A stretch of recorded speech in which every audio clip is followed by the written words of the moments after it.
আসসালামু আলাইকুম বন্ধুরা, কেমন আছেন সবাই? আশা করি ভালো আছেন। আমি চলে আসলাম আমার ফুডির আয়োজন নিয়ে।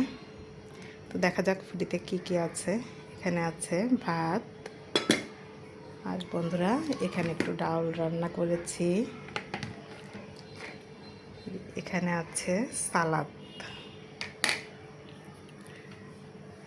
আর আছে বন্ধুরা এখানে ইলিশ মাছের তরকারি, ইলিশ মাছ ভুনা করা হয়েছে। এখানে কালকের একটু কচু শাকের তরকারি আছে, গরম করা হয়েছে। এখানে আছে আলু দিয়ে মুরগির মাংস দিয়ে ভাজা। আর বন্ধুরা এখানে আছে একটু গুড়ের সিমাই, বাড়ির থেকে গুড় আনা হয়েছিল, গুড়ের সিমাই। তো আবার শীত চলে আসছে, নতুন গুড় আনবো, এই কারণে এগুলো খেয়ে ফেলা হচ্ছে। যাই হোক বন্ধুরা, এই ছিল আজকের ফুডের আয়োজন। সবাই ভালো থাকবেন, সুস্থ থাকবেন। আল্লাহ হাফেজ।